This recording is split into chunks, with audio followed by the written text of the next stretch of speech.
പിതാവിന്റെയും പുത്രന്റെയും പരിശുദ്ധാത്മാവിന്റെയും നാമത്തിൽ ആമേൻ. ഇന്ന് ശനിയാഴ്ച ഫെബ്രുവരി 22 നമുക്ക് അനുഗ്രഹത്തിന്റെ വാതിൽ അമ്മയോടൊപ്പം തുറക്കാം. അമ്മേ പരിശുദ്ധമ്മേ, അമ്മേ പരിശുദ്ധ ദൈവമാതാവേ, അന്ന് അങ്ങ് കൃപാസനത്തിൽ പ്രത്യക്ഷപ്പെട്ട് വരാൻ പോകുന്ന മഹാദുരന്തത്തിൽ നിന്ന് രക്ഷപ്പെടാൻ എല്ലാവർക്കും വേണ്ടി പ്രാർത്ഥിക്കുവാനും ആവശ്യപ്പെട്ടിട്ട് 20 വർഷം കഴിഞ്ഞ ഈ വേളയിൽ കൃപാസനത്തിലൂടെ ഞങ്ങൾക്കും ഈ ദേശത്തിനും അങ്ങ് മധ്യസ്ഥം തേടി തന്ന എല്ലാ അനുഗ്രഹങ്ങൾക്കും കൃപകൾക്കും ഞങ്ങളിപ്പോൾ ഹൃദയം നിറഞ്ഞ നന്ദി പറയുന്നു. അമ്മേ പരിശുദ്ധമ്മേ, ജപമാല മാതാവേ, സകല കൃപാസനോടും ചേർത്ത് ഞങ്ങളിപ്പോൾ പ്രാർത്ഥിക്കുന്ന ഈ കുടുംബത്തിന്റെ പ്രത്യേക നിയോഗം മക്കളെ.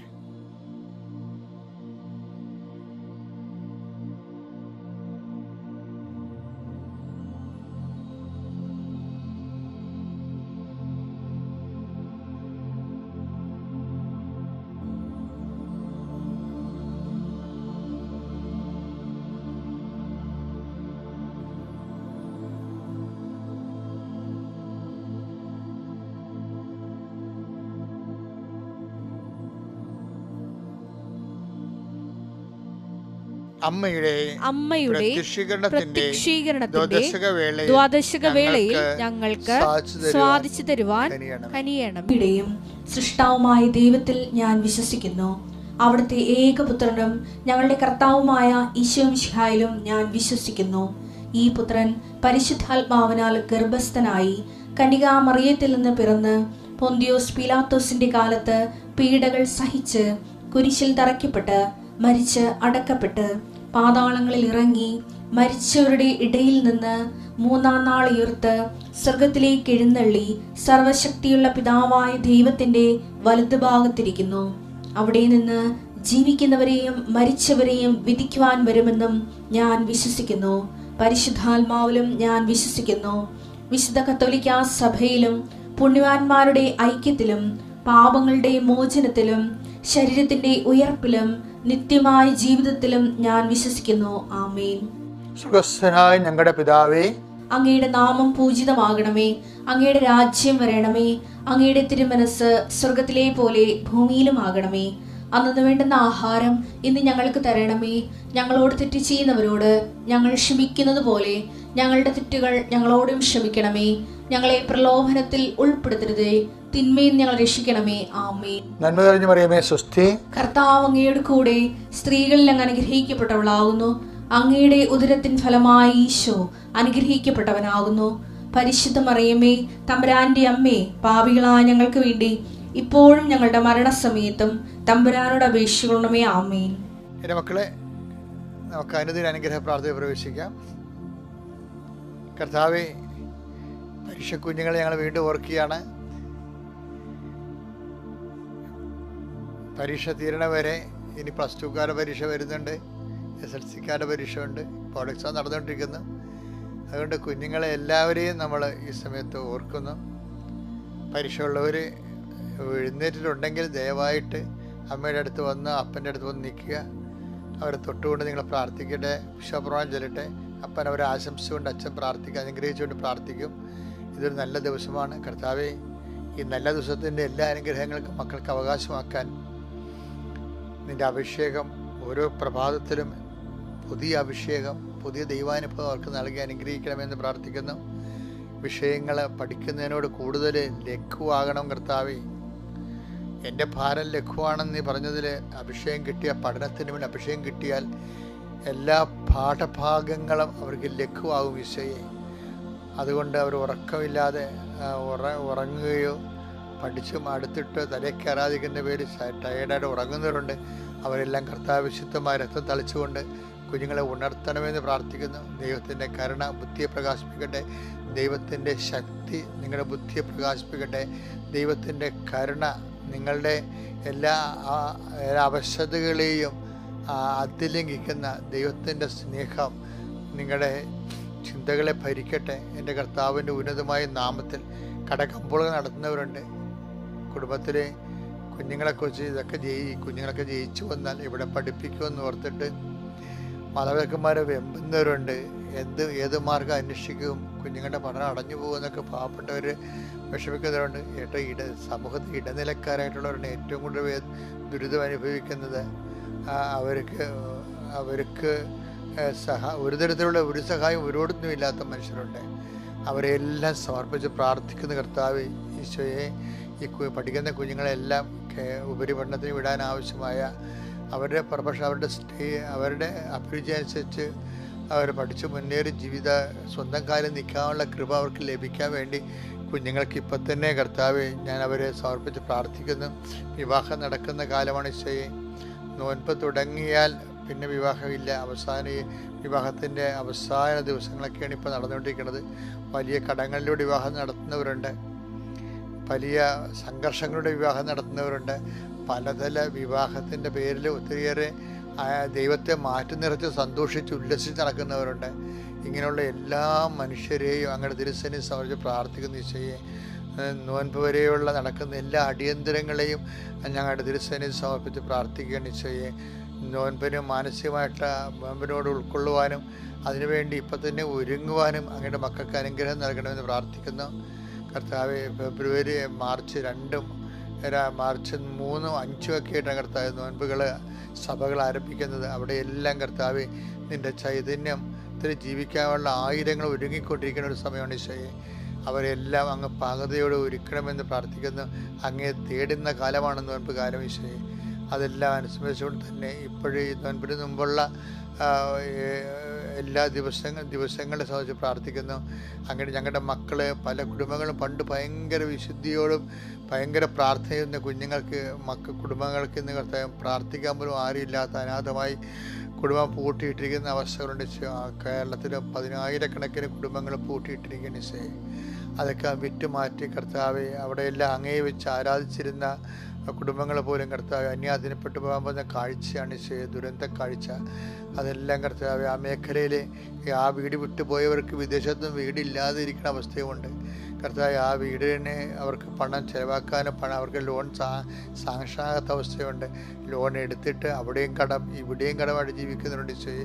ഇങ്ങനെ എന്തെല്ലാം പുതിയ കാലത്തെ പുതിയ സങ്കടങ്ങളെ കർത്താവെ അങ്ങനെ തിരിച്ച് കണ്ണീരോടെ സമർപ്പിച്ചുകൊണ്ട് അവർക്ക് എല്ലാവർക്കും വേണ്ടി ഞാൻ പരിശുദ്ധ അമ്മ കൃപാസന ആൾത്താരെ ജീവനോടെ പ്രത്യക്ഷപ്പെട്ട പരിശുദ്ധ അമ്മ, ഓരോ സഞ്ചാരി മാതാവ്, സമയത്തിൻ്റെ അധികാരി എല്ലായിടത്തും കടന്നു ചെന്നുകൊണ്ട് എല്ലാവരും സന്ധിക്കാൻ ഈ ദിവസം പരിശുദ്ധ അമ്മയ്ക്ക് സമർപ്പിക്കുന്നു. ശനിയാഴ്ച അമ്മയുടെ ദിവസം, അനുഗ്രഹത്തിൻ്റെ ദിവസം നിങ്ങൾക്ക് അവകാശമാകട്ടെ. ദൈവം നിങ്ങളെ അനുഗ്രഹിക്കട്ടെ. മക്കളെ, നമ്മളെ ഇന്ന് വായിക്കേണ്ടതേ സങ്കീർത്തനം 30:7 ഒന്ന് വായിച്ചേ. അങ്ങ് മുഖം മറച്ചപ്പോൾ. ദൈവത്തിന് അങ്ങനെയൊക്കെ ചില വിഷയങ്ങളുണ്ട് കണ്ട. അങ്ങ് മുഖം മറച്ചപ്പോൾ ഞാൻ പരിഭ്രമിച്ചു പോയി. അതെ, ചില സമയത്ത് നമുക്ക് പ്രസൻസ് ദൈവത്തിൻ്റെ സാന്നിധ്യം ആബ്സെൻ്റായിട്ട് ഫീൽ ചെയ്യും. നമ്മുടെ പ്രാർത്ഥനയ്ക്ക് ഒരു ഉത്തരം കിട്ടാതിരിക്കും. ഭയങ്കര നിർണായക നിമിഷങ്ങളൊക്കെ നമുക്ക് ഒരു ദൈവീയ വെളിച്ചം കിട്ടാത്ത സമയങ്ങൾ ഉണ്ടാവും. ആദ്യം ജീവിതത്തിൻ്റെ ഭാഗമാണ്. അതുപോലെ തന്നെ സുഭാഷിതം 1:20 വായിച്ചേ. അപ്പോൾ അവർ എന്നെ വിളിക്കും, ഞാൻ വിളി കേൾക്കുകയില്ല. ഞാൻ മൈൻഡ് ചെയ്തില്ലെന്ന്, ഞാൻ വിളി കേൾക്കുകയില്ല. ജാഗരൂകതയോടെ എന്നെ അന്വേഷിക്കും, ജാഗ്രതയോടെ എന്നെ അന്വേഷിക്കും, കണ്ടെത്തുകയില്ല. പിന്നെ നെഗറ്റീവ്സ് ഒത്തിരി ഉണ്ട്. പ്രാർത്ഥന ഒത്തിരി റിജക്ഷൻ റേറ്റ് ഉണ്ട്. ഇപ്പം നമ്മൾ പറയാം ഞാൻ സിമ്പിളായിട്ട് പറഞ്ഞ കേട്ടോ, നിങ്ങൾ വേറെ ഒന്നും ധരിക്കരുത്. ഇത് പള്ളിപ്രസംഗമൊന്നുമല്ലേ, കാഷ്വൽ ടോക്സാണ്. കാഷ്വൽ ടോക്സ് എന്ന് പറഞ്ഞാൽ ഇതിനെ, അതായത് നമ്മളെ ചില സ്ഥലത്തൊക്കെ വിടുമ്പോൾ അവർ പറയരുത്, അയ്യോ ആ രാജ്യത്ത് പോകാൻ പറ്റിയില്ല, അവിടെ എന്താണ് അവിടെ ഭയങ്കര റിജക്ഷൻ, വിസയ്ക്ക് ഭയങ്കര റിജക്ഷൻ റേറ്റാണെന്ന് പറയും. എന്ന് വെച്ച് കഴിഞ്ഞാൽ അതിൻ്റെ റിജക്ഷൻ്റെ കൂടുതലാണെന്നാണ് പറയണത്. അപ്പോൾ ചില ആൾക്കാർക്ക് ഈ പ്രാർത്ഥനയ്ക്ക് ഈ സംഭവം വരും. അതായത് പ്രാർത്ഥനയ്ക്ക് റിജക്ഷൻ റേറ്റ് കൂടും. അത് പ്രാർത്ഥനയുടെ കാരണം പ്രാർത്ഥനയ്ക്ക് നമുക്ക് പ്രത്യേകിച്ച് ഇൻവെസ്റ്റ്മെൻ്റ് ഒന്നും ഇല്ലല്ലോ. ശബ്ദം മാത്രം ഇൻവെസ്റ്റ് ചെയ്താൽ മതി. നാക്കിങ്ങനെ അങ്ങോട്ട് മൂവ് ചെയ്യണം. പിന്നെ ശബ്ദമാണ് നമ്മൾ ഇൻവെസ്റ്റ് ചെയ്യണം, അല്ല വേറെ എന്താ. ഞാൻ നോക്കിയിട്ടൊന്നും കാണുന്നില്ല.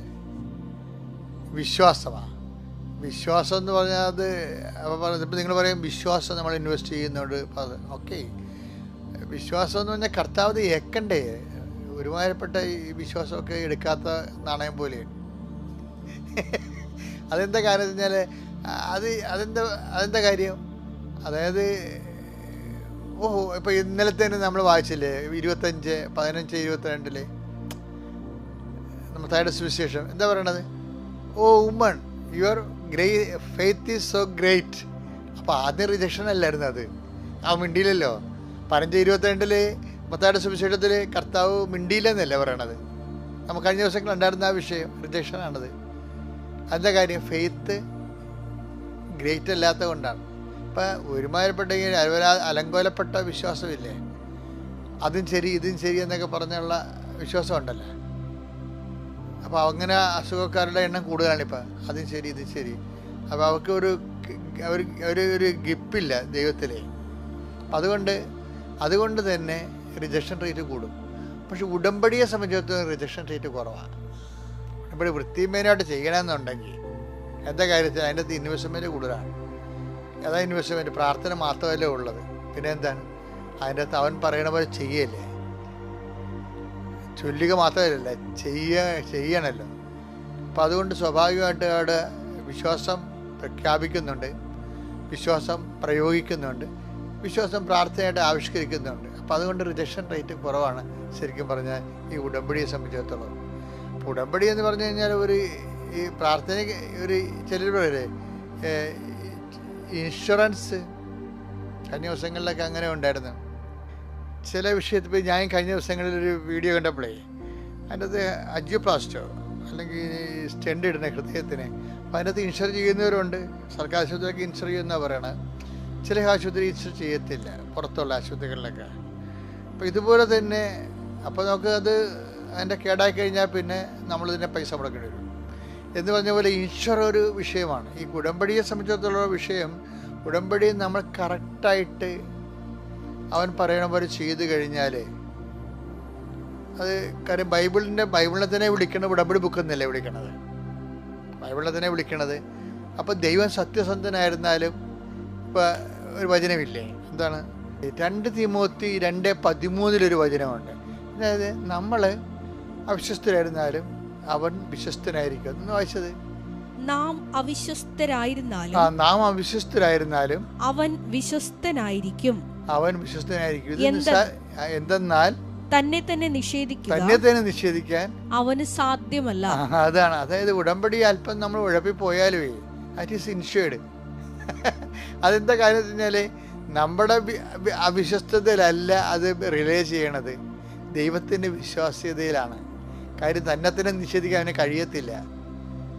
അതുകൊണ്ടാണ് ഞാൻ പറഞ്ഞത് സാധാരണ പ്രയറിന് റിജക്ഷൻ റേറ്റ് കൂടുതലാണെന്ന് പറഞ്ഞതിൻ്റെ കാരണം അതാണ്. അതിന് ഗ്രൗണ്ട് ഈശ്വരല്ല, മറ്റത് ഉടമ്പടിയാണ്. ഞാൻ ഉടമ്പടി പ്രകാരം ജീവിക്കാമെന്ന് പറയുകയാണ്. അവൻ പറയണ പോലെ ചെയ്തോളാമെന്ന് പറഞ്ഞല്ലേ നമ്മൾ കൃപാസനത്തിൽ ഉടമ്പടി ചെയ്യണത്. അവൻ പറയണ പോലെ, അമ്മ അതല്ലേ പറഞ്ഞത്, അവൻ പറയണ പോലെ ചെയ്യുക. അവൻ പറയണ പോലെ ചെയ്യണ ആ ഒരു പ്രത്യേക ഒക്കേഷന് വേണ്ടി ഉള്ളതല്ലല്ലോ. ഇതാ കർത്താവിൻ്റെ ദാസി, നിൻ്റെ വചനം പോയി എന്നിൽ നിറവേറട്ടെ എന്നുള്ള മരിയൻ സ്പിരിച്വാലിറ്റിയുടെ ആ ബേസിലാണ് അമ്മ സംസാരിക്കുന്നത്. അമ്മ ആദ്യമേ ഇതിനേക്ക് മുമ്പും പറഞ്ഞിരിക്കണത് ഇത് തന്നെയാണ് പറഞ്ഞത്, അല്ല മാറ്റി പറഞ്ഞിട്ടില്ല. ഇതെങ്ങനെ സംഭവിക്കും, ഞാൻ പുരുഷനെ അറിയുന്നില്ല എന്ന് പറയുമ്പോൾ പരിശുദ്ധാത്മാവ് നിൻ്റെ മേൽ വരുമെന്ന് പറയും. പരിശുദ്ധാത്മാവ് നിൻ്റെ മേൽ വരുന്നതിനെ കുറിച്ച് പറയുമ്പോൾ അമ്മ പറയണത് behold the handmaid of the Lord. പരിശുദ്ധാത്മാവ് എന്ന് പറയുമ്പോൾ തന്നെ പറയണത് behold the handmaid of the Lord, be to done to me according to thy word. അതായത് എൻ്റെ ജീവിതത്തിൽ അങ്ങയുടെ വചനം നിറവേറട്ടെന്നാണ്. അത് ഉടമ്പടിയാണ് ശരിക്കും പറഞ്ഞാൽ. ഒരു പരിശുദ്ധാത്മാവ് നിന്റെ മേൽ വരുമെന്ന് പറയുമ്പോൾ എന്താണ് അതിൻ്റെ അകത്തുള്ളത്? അതിൻ്റെ അകത്തുള്ളത് എന്താണ്? വാഗ്ദാനം. അമ്മ എന്താ കൊടുത്തിരിക്കുന്നത്? അമ്മ നിബന്ധനയായിട്ട് ആ വാഗ്ദാനത്തെ അഡ്ഹിയർ ചെയ്യാൻ. അപ്പം അത് ഉടമ്പടിയാണ് ശരിക്കും പറഞ്ഞാൽ. അതിൻ്റെ ബേസിലാണ് കനായിൽ കല്യാണത്തിൽ എനിക്ക് നിനക്ക് എൻ്റെ സമയവും സമാധാനമായിട്ട് ഇല്ലല്ലോ എന്ന് പറയുമ്പോൾ അമ്മ ഈ ഉടമ്പടി ആ വിഷയം ഉടമ്പടിയുടെ സബ്ജക്റ്റിനെ പരിധി കൊണ്ടുവരും. എന്താണ്? അവൻ പറയണ പോലെ ചെയ്യാൻ പറയും. അവൻ പറയണ പോലെ ചെയ്തുകൊള്ളാവുന്നതാണല്ല പരിശുദ്ധയുടെ മാധ്യസ്ഥത നമ്മൾ ഈശോൻ്റെ അടുത്ത് കൃപാസനത്തിൽ ഉടമ്പടി ചെയ്യണത്. അപ്പോഴെന്ത് പറ്റും? അത് ഇൻഷുർഡാണ്. ശരിക്കും പറഞ്ഞാൽ നമ്മൾ അവിശ്വസ്തരായിരുന്നാലും ദൈവം വിശ്വസ്തനായിരിക്കും. ഉടമ്പടി എടുത്തിട്ടുള്ളവർ പരമാവധി വിശ്വസ്തയോട് ജീവിച്ചുകൊണ്ട് അവരുടെ ദൈവതിരുസന്നിധിയിൽ അവർ വലിയൊരു ജീവിത രീതിയാണ് ഫോളോ ചെയ്യണത്. കഴിഞ്ഞ ദിവസങ്ങളിലെ സുബ്രാണിയുടെ സാക്ഷ്യം എനിക്ക് ഭയങ്കര ഇഷ്ടപ്പെട്ട സാക്ഷ്യമാണ്. സുബ്രാണിക്ക് 7 വർഷമായിട്ട് മക്കളില്ല. അവൾ ഹാമിൽട്ടണിൽ കാനഡയിൽ സെറ്റിൽഡാണ്. പക്ഷെ അവിടുത്തെ എല്ലാ സയൻറ്റിഫിക് ട്രീറ്റ്മെൻറ്റ് കഴിഞ്ഞിട്ട് മക്കളില്ല. പക്ഷെ സുബ്രാണിയുടെ ദൈവസ്നേഹം ഭയങ്കരമാണ്. എന്നെ പറയണമെന്ന് പറയും. അവൾ ഭർത്താവ് പറയണേ, നാട്ടിൽ പോകും, നമ്മൾ ഉടമ്പടി എടുക്കും. പക്ഷേ ഉടമ്പടി എടുത്തിട്ട് മക്കളെ കിട്ടിയില്ലെന്ന് വിചാരിച്ചുകൊണ്ട് നിങ്ങളുടെ വിശ്വാസത്തിൽ കുറവ് തോന്നരുത്. കാര്യം എന്താണ്? നമ്മൾ മക്കളെ കിട്ടാൻ വേണ്ടി അല്ല ഉടമ്പടി എടുക്കുന്നത്. ഉടമ്പടി എടുക്കുന്നത് ഉടമ്പടിയുടെ ജീവിതം നയിക്കാനാണെന്ന്. അയ്യോ, എന്നാ ഈ കാലത്തെ മനുഷ്യൻ്റെ ഒരു സാക്ഷരത! ഉടമ്പടി എടുത്തിരിക്കുന്നത് ഉടമ്പടിയുടെ ജീവിതം നയിക്കാനാണെന്ന്. അതൊരു സന്തോഷത്തോടെയാണ് ഉടമ്പടി ജീവിതത്തിലേക്ക് വരുന്നത്. ഉടമ്പടി ഒരു ജീവിത രീതിയാണ്. അതാത് ശരിക്കും സുവിശേഷപരമായിട്ട് വാഗ്ദാന പ്രകാരം ഇൻഷ്യൂർഡാണ്. ഉടമ്പടി എടുത്തിരിക്കുന്നവർ ഉടമ്പടി ജീവിതമായിട്ട് മാറ്റുക. കർത്താവ് നിങ്ങളെ അനുഗ്രഹിക്കട്ടെ. Praise the Lord.